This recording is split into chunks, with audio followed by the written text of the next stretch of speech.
5 minutes हा, मला जायचंय. सॉरी,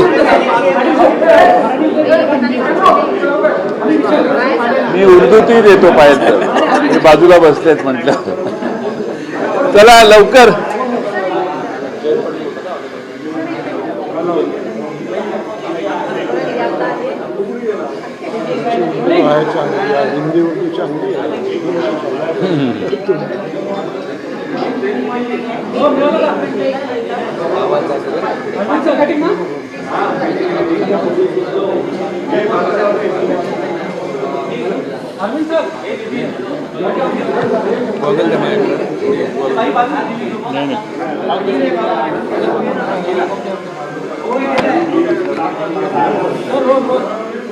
चला रोल रोल रोल.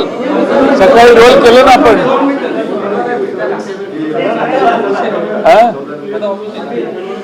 बर चला. माध्यमांमध्ये ज्या पद्धतीने चर्चा आहे की राष्ट्रवादी काँग्रेस पक्षाला शरद पवार गटातला एक महत्त्वाचा चेहरा सत्ताधारी पक्षांमध्ये जाऊन सहभागी होणार आहे, काय नेमकं सत्य आहे?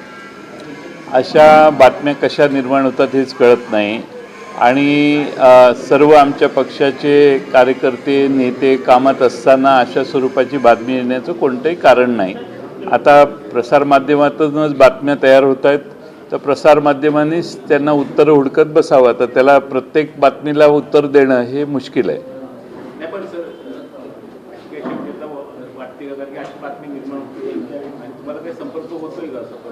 मला कोणी संपर्क केलेला नाही. माझ्या सर्व आमदार जे आमचे आहेत त्यांचा सकाळपासून माझा संपर्क झाला. सगळे जागेवर आहेत. कुणी कुठं जाण्याचा प्रश्न उद्भवत नाही. भाजपकडून तुम्हाला काही ऑफर दिली आहे?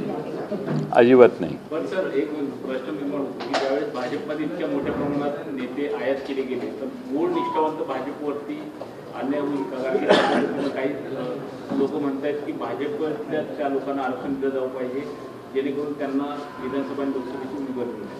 आहे आता त्या पक्षातले जे निष्ठावंत आहेत त्यांचा तो प्रश्न आहे. तो ते पक्षाचा त्यांच्या अंतर्गत प्रश्न आहेत. त्याबद्दल ते सगळे सहन करता येतात. तर त्याला आज मी त्याच्यावर कशाला भाष्य करू. पण भाजपच्या एका वरिष्ठ नेत्यांनी काही लोकांना ऑफ रेकॉर्ड असं सांगितलेलं आहे की जयंत पाटील यांची दिल्लीतल्या वरिष्ठांबरोबर बैठक झालेली. मी दिल्लीला कधीच गेलेलो नाही अलीकडच्या काळात, त्यामुळे बैठक होण्याचा प्रश्नच उद्भवत नाही.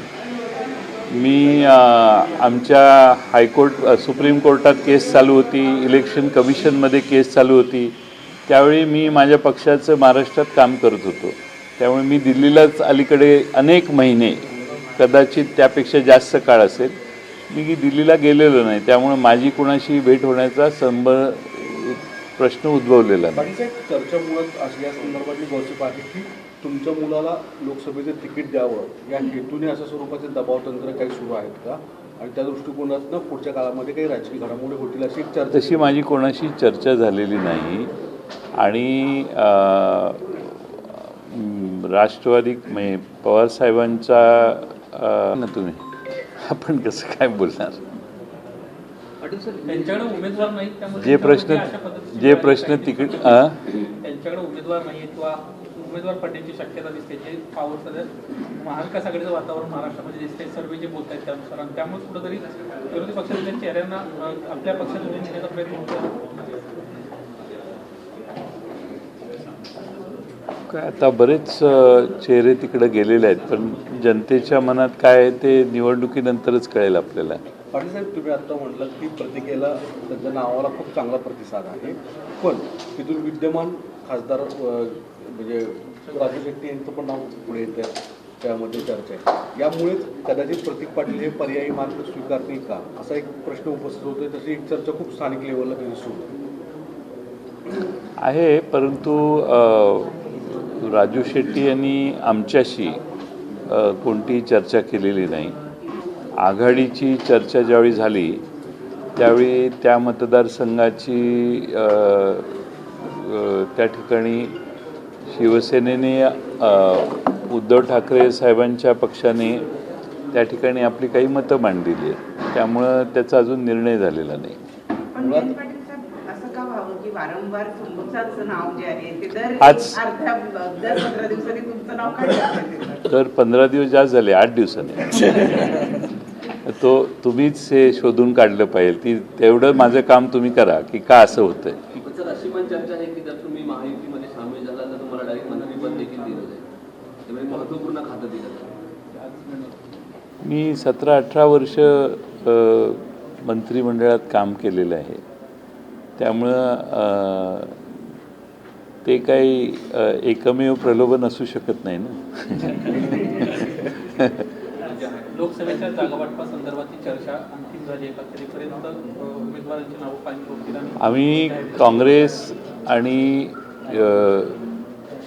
शिवसेना उद्धव ठाकरे गट अशी चर्चा यापूर्वी झाली आहे. बाळासाहेब आंबेडकर साहेबांच्या बरोबर आमच्या 1-2 बैठका झाल्या. त्यांच्याबरोबर चर्चा परत लवकरात लवकर करायचा आमचा प्रयत्न आहे. बऱ्याचशा समन्वय तिन्ही पक्षात झालेला आहे, त्यामुळं मला खात्री आहे की एक 7-8 दिवसात आम्ही काही निष्कर्षापर्यंत येऊ.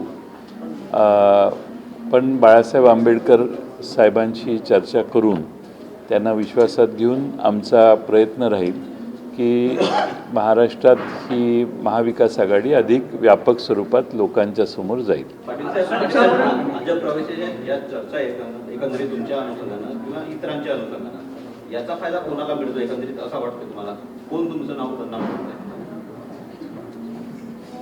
मी हे उलटं घेतो.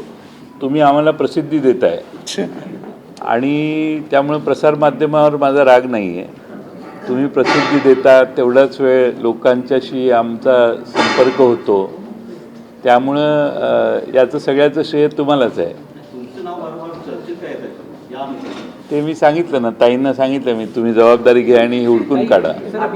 रावेर लोकसभा मतदारसंघाची जागा आपल्याकडून लढवली जाणार आहे अशी एक माहिती हो मिळते. हो कोण उमेदवार असेल? नाही, रावेरच्यासाठी शिवसेना, काँग्रेस आणि राष्ट्रवादी काँग्रेसच्या बैठकीत जी साधक बाधक चर्चा झाली त्यात खडसे साहेब त्या ठिकाणी निवडणूक लढवणार होते, पण त्यांची प्रकृती मधल्या काळात अस्वस्थ असल्यामुळं ती निवडणूक लढवण्यासाठी त्यांनी यापूर्वी असमर्थता व्यक्त पक्षाकडे केलेली आहे. त्यामुळं त्यांना विचारून तिथं पर्याय हुडकण्याचा आमचा प्रयत्न आहे, पण त्याला शिवसेना आणि काँग्रेस पक्षाची अजून मान्यता मिळालेली नाही. आतापर्यंत किती जागेचा तोडगा महाराष्ट्र आघाडीत किती जागेच्या बैठकीत चर्चा झालेली आहे आणि किती जागा अजून? सगळ्याच जागांची चर्चा झालेली आहे. सगळ्याच जागांवर मतैक्य होण्याची लगेच शक्यता आहे. फक्त बाळासाहेब आंबेडकरांची अशी चर्चा करून आम्ही हे पूर्ण त्यांना विश्वासात घेऊन आम्ही फायनली योग्य तो निर्णय घेऊ. सर, पुढील 10-15 दिवसात मोठे राजकीय भूकंप होतील असं सुनील तटकरे म्हणतात. आता हा प्रश्न तुम्ही पुढे विचारला पाहिजे त्यांना. तुम्ही माझ्यावर काम नाही करताय. असं स्वतःला मी एवढा मोठा समजत नाही की त्यामुळे भूकंप होईल. तुम्ही त्यांनाच पुढचा प्रश्न विचारायला पाहिजे की भूकंपात कोण कोण गाडले जाणार आहेत. सर, सवाल ये है कि महायुति की ओर से लगातार ये जो प्रचार किया जा रहा है कि कई लोग हैं जो महाविकास आघाड़ी के बड़े नेता, आपका नाम उस पर हमेशा आगे आता है कि आप कभी भी बीजेपी ज्वाइन कर सकते हैं. क्या जब कई साल जो रह चुके हैं कांग्रेस में, अशोक चौहान का नाम लेंगे, जब वो अपनी निष्ठा बदलते हैं और पार्टी लाइन छोड़ के कहीं और पार्टी में जाते हैं, तो इसलिए सारी चीज़ें शुरू होती हैं. देखो, मेरे साथ किसी भाजपा का नेता का, अभी पहले जो सवाल पूछे उसका ब्रीफ मैं आपको कर रहा हूँ, यानी ब्रीफ उत्तर दे रहा हूँ. मेरे से किसी भाजपा नेता ने संपर्क नहीं किया, ना मैंने किसी से संपर्क किया, और इसमें कोई बात किसी से हुई नहीं है. मुझे ताज्जुब लगता है कि बार बार ऐसे न्यूज़ आने का कारण क्या है. और हमारी राष्ट्रवादी कांग्रेस पार्टी शरद पवार साहब के नेतृत्व में जो काम कर रही है, वो महाराष्ट्र प्रदेश में जो काम हो रहा है, हमारी पार्टी टूट गई है, कुछ लोग हमारे से चले गए हैं, फिर भी हमारी पार्टी फिर एक बार महाराष्ट्र में जो नौजवान हैं उनको साथ में लेके उभर के सामने आ रही है. और हमारा प्रयास ये रहेगा कि आने वाले लोकसभा में हमारा परफॉर्मेंस और अच्छा हो. लोकसभा के परफॉर्मेंस को आप बेहतर करना चाहते हैं. बात अभी आती है लोकसभा सीट की. क्या सारी वो 48 सीटों की आप बातचीत हो चुकी है आपकी? आप एक कंसेंसस पे आके बने हैं कि बाळासाहेब उनको अम्बेडकर को भी आपको कहीं ना कहीं एडजस्ट करना है? काफ़ी जगह कंसेंसस हुआ है ऐसा मैं कहूँगा, लेकिन बाला साहेब आम्बेडकर साहब से बातचीत होने के बाद कुछ निर्णय हमें आगे पीछे करने पड़ेंगे, इसलिए हमने वो निर्णय नहीं लिए। हम उनके साथ बैठेंगे और अंतिम निर्णय पे आ जाएंगे और बाद में हम इसका ऐलान करेंगे। मुंबई को लेकर खासकर हम असमंजस की स्थिति दिखती है। कई बार कांग्रेस जो दावे करती है कि उन्हें सीट चाहिए, आप मुंबई के बारे में कुछ इंश्योर नहीं कर पा रहे, कुछ तय नहीं कर पा रहे, ऐसी स्थिति है महाविकास आघाड़ी। मुंबई के बारे में कांग्रेस, शिवसेना और हमारी 2-3 बार बात हुई है और मुझे लगता है कि और एक जब मीटिंग हो जाएगी तब वो साफ हो जाएगी, क्लियर हो जाएगी। पुण्याची घटना घडली ज्यात एका टोळीकडून गाडी वगैरे जाळण्यात आली, तसंच एका महिलेला देखील पेट्रोल टाकून जाळण्याचा प्रयत्न करण्यात आला, अशी घटना पुण्यामध्ये घडली, कशा पाहता? नाही, मला माहीत नाही नक्की कारण काय, कशामुळे घडली, त्याची माहिती दुपारपर्यंत मी घेईन आणि मग संध्याकाळी मी माझी प्रतिक्रिया देईन। नवीन जे नाव मिळालेलं आहे ते कायमस्वरूपी किंवा निवडणुकीपर्यंत अशी मागणी जी आहे ती करण्यात आली आहे। आज थोड्या वेळाने सुनावणी झाली आहे, तर त्यावर बघू ना आता काय कोर्टाकडून काय उत्तर येतंय ते बघू आपण। पण आपल्याकडे चिन्ह आणि ते नाव जे आहे ते किमान लोकसभेच्या निवडणुकीपर्यंत कायम ठेवलं जावं। मला एक्झॅक्ट कोणत्या मुद्द्यावर आम्ही काय मागणी केली हे मला माहीत नाही। आमची मूळ भूमिका आहे की आमचा पक्ष आमच्यावर राहावा। आज कोर्टासमोर वकिलांचे कोणते मुद्दे मांडले जाणार याच्याबद्दल मला आत्ता कल्पना नाही। गुलाबराव पाटलांनी त्यांनी असं म्हटलंय की आम्ही आधी काँग्रेस राष्ट्रवादी बरोबर लव्ह मॅरेज केलं, मग नंतर तलाक घेतला, मग परत आता लग्न केलेलं आहे आणि आता आमचा विकासाचा संसार चालू आहे, अशा पद्धतीचं वक्तव्य त्यांनी केलं। नाही, किती वेळा तलाक घेतला, किती वेळा लग्न केलं हे फार महत्त्वाचं नाही। जिथे आहे तिथं संसार सुखाचा आहे का, तो संसार सुखाचा असेल तर काय कोणाची चिंता नाही, कोणी मग त्याच्यात पडणार नाही, पण तो संसार सुखाचा दिसत नाही ही तर महाराष्ट्राची समस्या आहे। स्थानकात गोळीबार केला, पुन्हा बऱ्याच दंगलीचे पण प्रयत्न झाले, पण विरोधक कुठंच रस्त्यावर उतरताना दिसत नाही। म्हणजे गृह विभागाविरुद्ध नाही, आता पोलीस स्टेशनवर जाऊन जर गोळीबार होत असेल तर ही दहशतच आहे ना। आपण तर विरोधक कुठं आंदोलन करताना निषेध अनेक ठिकाणी व्यक्त झाले, लोक आता व्यक्त कमी होतात, पण प्रत्येकाला हे म्हणजे अशा जबाबदार आमदारांच्याकडून अशी भूमिका अशी घटना घडली याचं म्हणजे महाराष्ट्रात न कधी घडलेली घटना आहे। It is very surprising. त्यामुळं या सगळ्या गोष्टी भविष्यकाळात लोकांच्या पुढे येतीलच। सर, मराठा आरक्षणासंबंधी उद्या एक महत्त्वाचं अधिवेशन होणार आहे, मात्र हे विधेयक चर्चेविना पारित होण्याची शक्यता आहे। यापूर्वी 2दा कोर्टात मराठा आरक्षण टिकलं नाही, कसं बघता? नाही, आता उद्या राज्यपालांचं अभिभाषण होण्याची आहे आणि त्यानंतर चर्चा किती जणांनी करायची ह्याविषयी माझ्या माहितीनं गटनेते बसून चर्चा करणार आहेत। तेवढे मर्यादित स्वरूपात चर्चा होईल, कारण मराठा आरक्षणाबाबतीत सभागृहातल्या प्रत्येक सदस्याला बोलायची इच्छा असेल, पण पक्षाने आपली भूमिका मांडण्यासाठी या प्रत्येक पक्षाच्या वतीने 1-2 अशी काही संधी काहीतरी चर्चा होईल उद्या। तेवढ्या मर्यादित चर्चा होऊन निर्णय होईल। चर्चेपेक्षा मराठा समाजाच्या ते जे बिल मांडलं जाईल किंवा जे काही ठराव मांडला जाईल त्याच्या संबंधात सर्व पक्ष कमी वेळेत जास्ती भूमिका मांडू शकतील असं मला वाटतं। काळामध्ये सुद्धा 8 विशेष अधिवेशन बोलून मराठा समाज आरक्षण दिलं होतं, पण ते सुप्रीम कोर्टात टिकलं नाही। तुम्हाला वाटतं का हे पण सुप्रीम कोर्टात टिकवून हे आरक्षण? उद्या बोलेन मी त्याच्यावर सभागृहात। लोकसभा सीट शेयरिंग को लेकर खास कर बात है, कहाँ अब लग रहा है कि पेच फंसा कि वक्त कम है, प्रचार आप लोग को ज़्यादा करना है, जिस तरह की पहले ही टूट फीट पार्टी में पहले एक ज़माना था कि 2 महीने 3 महीने प्रचार करना पड़ता था।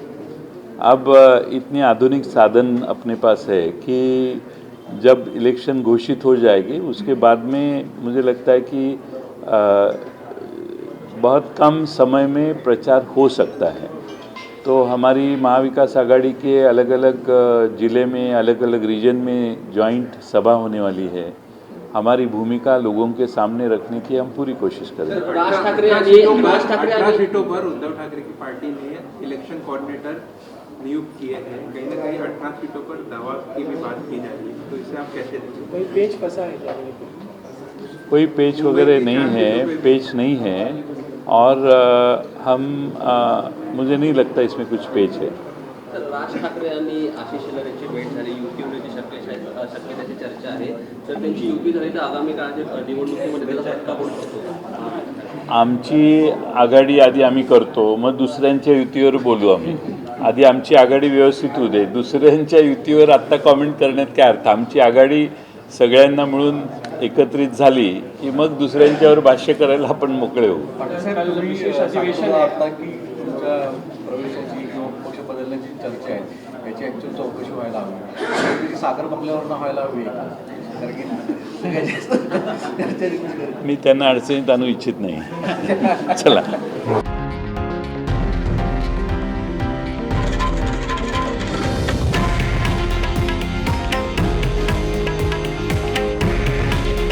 हे आहे देशातील नंबर 1 न्यूज नेटवर्क आणि आपण पाहत आहात TV9 मराठी. काळजी तुमची, हित महाराष्ट्राचं.